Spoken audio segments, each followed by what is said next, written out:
ఇది కాంగ్రెస్ బీజేపీ కలిపి ఆడుతున్న కలిపి వండుతున్న వంటకం ఏదైతే ఉందో కాళేశ్వరాన్ని ఒక విఫల ప్రయోగంగా చిత్రీకరించే ప్రయత్నం ఏదైతే ఉందో ప్రజలకు వాస్తవాలు తెలుసు. మాకు ఈ దేశంలోని చట్టాల మీద న్యాయ వ్యవస్థ మీద మాకు సంపూర్ణమైన విశ్వాసం ఉంది. తప్పకుండా ఈ ప్రభుత్వాన్ని మాత్రం తప్పించుకుందామనే ప్రయత్నం చేస్తూ ఉన్నారు. అంటే కమిషన్ల పేరిట కాలయాపన పేరిట కమిటీల పేరిట తామిచ్చిన 6 గ్యారంటీలు 420 హామీలు వాటిని ప్రజల దృష్టి వాటి నుంచి పక్కకు తీసుకుపోయే ప్రయత్నం ఏదైతే చేస్తున్నారో వదిలిపెట్టే సమస్య లేదు. ఎప్పుడు ఇస్తావు నెలకు 2500 అని రాష్ట్రంలోని 1,68,00,000 మంది ఆడబిడ్డలు అడుగుతూనే ఉంటాం. అట్లాగే ఎప్పుడు ఇస్తావు తులం బంగారం అని ఇవాళ పెళ్లిళ్లలో ఉండే ఆడబిడ్డల తల్లిదండ్రులు అడుగుతున్నారు, వదిలిపెట్టాం. ఎప్పుడు ఇస్తావు 4,000 పెన్షన్ అని చెప్పి ఇవాళ రాష్ట్రంలోని పెద్ద మనుషులు అడుగుతున్నారు, వాళ్ళ తరపున అడుగుతూనే ఉంటాం. అట్లాగే ప్రతి ఒక్క హామీని అమలు చేసేదాకా వదిలిపెట్టాం.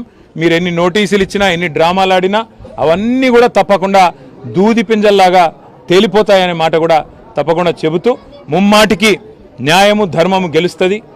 మా ఉద్యోగాలు మాకు కావాలని చెప్పి సాధించుకున్నాం. 2005లో ఆనాటి ప్రభుత్వం జలయజ్ఞంలో భాగంగా తుమ్మిడిహట్టి చేవెళ్ల ప్రాజెక్టుని ఆనాడు ప్రపోజ్ చేసింది. దాని విలువ 2006-7లో దాని విలువ 16,500 కోట్ల రూపాయలు. తుమ్మిడిహట్టి చేవెళ్ల ప్రాజెక్టు ఆ తదుపరి 4-5 సంవత్సరాల తర్వాత మళ్ళీ అదే ప్రాజెక్టు 38,000 కోట్ల రూపాయలకు పెంచారు.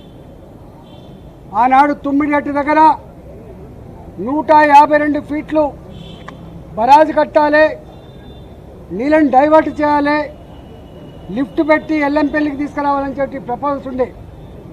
కానీ ఆనాడు మహారాష్ట్ర ప్రభుత్వం అభ్యంతరాలు చెప్పడం వల్ల ఆనాడు మహారాష్ట్ర భూములు మునుగుతైన నెపంతో ఆనాడు శాంక్చురీ పార్క్ ఉందని చెప్పి ఆనాడు 152 మీటర్ల నుంచి 140 మీటర్లు తగ్గించాలన్నప్పుడు తెలంగాణ అవసరాలకు ఆనాడు ప్రభుత్వం చేపట్టిన ప్రాజెక్టులకి 16,50,000 ఎకరాల నీళ్లు కావాలని, 10 టీఎంసీల నీళ్లు రూరల్ ఏరియాకు తాగునీళ్ళ కోసం కావాలని, 30 టీఎంసీల నీళ్లు హైదరాబాద్కు కావాలని, 15 టీఎంసీల నీళ్లు ఇండస్ట్రీస్ కావాలని చెప్పి అయితే కోరినరో అవి ఫుల్ఫిల్ కావు అని చెప్పి CWC report, irrigation department report వచ్చినప్పుడు కేసీఆర్ గారు అన్నాడు ముఖ్యమంత్రిగా ఒక మంత్రివర్గ ఉపసంఘాన్ని వేసిండు.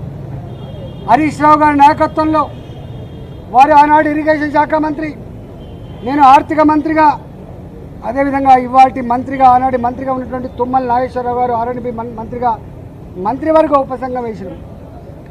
మంత్రివర్గ ఉపసంఘం సిడబ్ల్యూసి రిపోర్ట్లు, ఇరిగేషన్ డిపార్ట్మెంట్ ప్రతిపాదనలు, వాళ్ళ అవసరాలన్నీ కూడా మా ముందుకు పెట్టినప్పుడు మేమన్నాం, ఒకవేళ కనుక ఈ తుమ్మిడిహట్టి చేవెళ్ళ మన అవసరాలని తీర్చకపోతే మరో ప్రత్యామ్నాయ మార్గాన్ని అన్వేషించమని చెప్పినప్పుడు వారు అనేక రకాల సర్వేలు చేసి, అది టెక్నికల్ వాళ్ళు కాబట్టి ఇవాళ మేడిగడ్డ సుందిల్ల అన్నారం ప్రాజెక్టులకి వాళ్ళు ప్రపోజ్ చేశారు.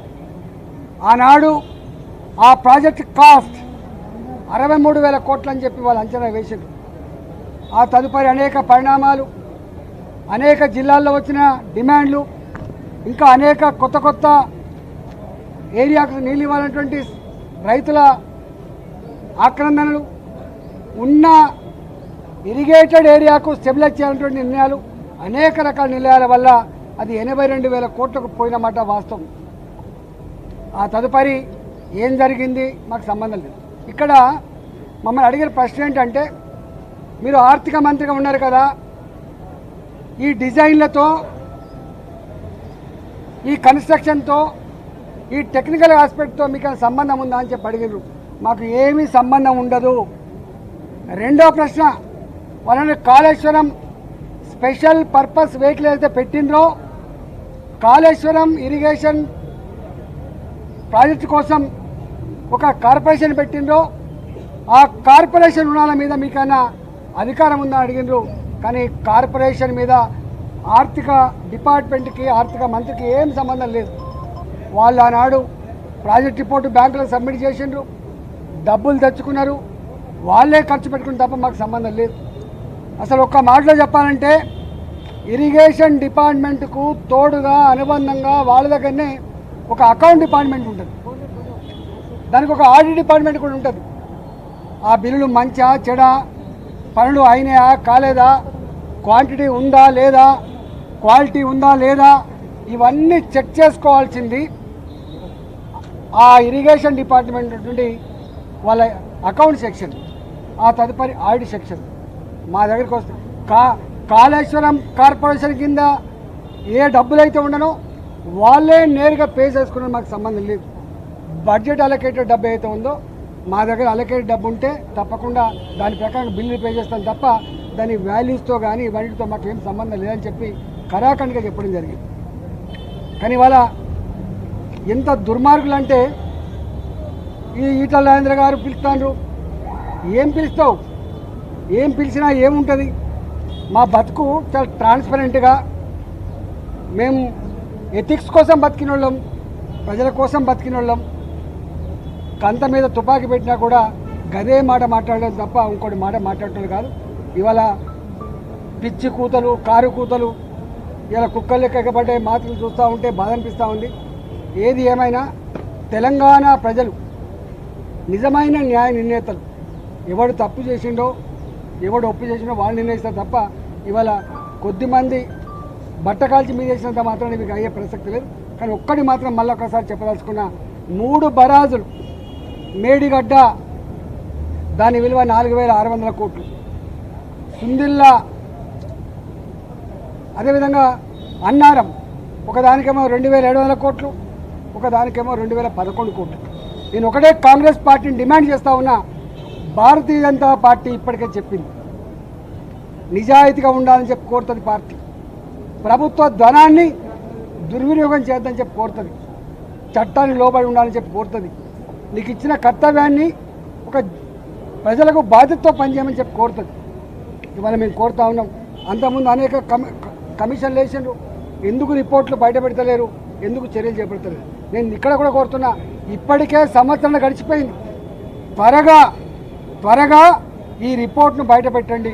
త్వరగా నిజంగా ఎవరు బాధ్యులవుతారో వాళ్ళ మీద చర్యలు తీసుకోవాలి తప్ప మీరు తాత్సారం చేసి బట్టకాల్చి మీదేసి వాటిగా రాజకీయ పంపం కట్టుకుంటా అంటే నిన్ను వదిలిపెట్టే ప్రసక్తి లేదు. తెలంగాణ సమాజం నిశ్చితంగా గమనిస్తూ ఉంది. నువ్వు ఏ ఆరోపణలు చేస్తూ ఉన్నావో,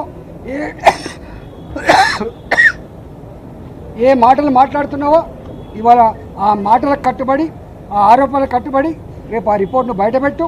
రిపోర్ట్లో ఏం నష్టం జరిగిందో, ఎన్ని వేల కోట్ల రూపాయలు దుర్వినియోగం జరిగినాయో, దానికి కారకులు ఎవరో, తప్పకుండా దోషులు ఎవరో శిక్షించకపోతే నిన్ను ప్రజాక్షేత్రంలో నీకు శిక్ష తప్పదని చెప్పి కాంగ్రెస్ పార్టీ హెచ్చరిస్తాం.